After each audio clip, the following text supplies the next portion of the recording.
Breaking news आहे असां share करे रहियूं। राज़ी देर मां पुलिस जे मुबैना मुक़ाबले में मारिजी वियल मोहम्मद यूसुफ नारेजो जे वारसनि जो खैरपुर लाड़कानी रोड ते टायर साड़े एहतजाज। पुलिस महबूब कलूड़ो खे गिरफ़्तार करण बाद फुल फ्राई कयो आहे। असांजो हिकु ॿियो हमराह अब्दुल रशीद वल्द पीरल नारेजो खे पिणु गुम कयो वियो आहे। IG सिंध DIG सखर ऐं SSP खैरपुर नोटिस वठनि वारसनि इहा अपील कई आहे। ब्रेकिंग न्यूज़ असां शेयर करे रहियूं। राज़ी देरो मां पुलिस जे मुबैना मुक़ाबले में मारिजी वियल मोहम्मद यूसुफ नारेजो जे वारसनि खैरपुर लाड़कानी रोड ते टायर साड़े एहतजाज कयो आहे। पुलिस महबूब कलहोड़ो खे गिरफ़्तार करण बाद फुल फ्राई कयो। वारसनि इहो इल्ज़ाम हयो आहे असांजो हिकु ॿियो हमराह अब्दुल रशीद वल्द पीरल नारेजो पिणु गुम आहे। IG सिंध DIG सखर ऐं SSP खैरपुर नोटिस वठनि वारसनि इहा अपील कई आहे।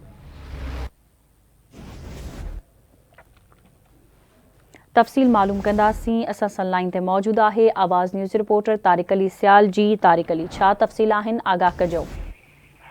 जी बिल्कुल नाज़रीन, रात पुलिस मुक़ाबले में मारिजी वियल मोहम्मद यूसुफ नारेजो जे वारसनि जो खैरपुर लाड़काना बाईपास ते एहतजाज करे रोड ब्लॉक कयो वियो आहे। उन्हनि जो चवणु आहे त राति देर सां असांजा ॿई हमराह मारण जो ख़दशो आहे, जंहिंमें यूसुफ नारेजो जेको आहे मारियो वियो आहे ऐं अब्दुल रशीद नारेजो जेको आहे उहो पिणु अगवा कयो वियो आहे।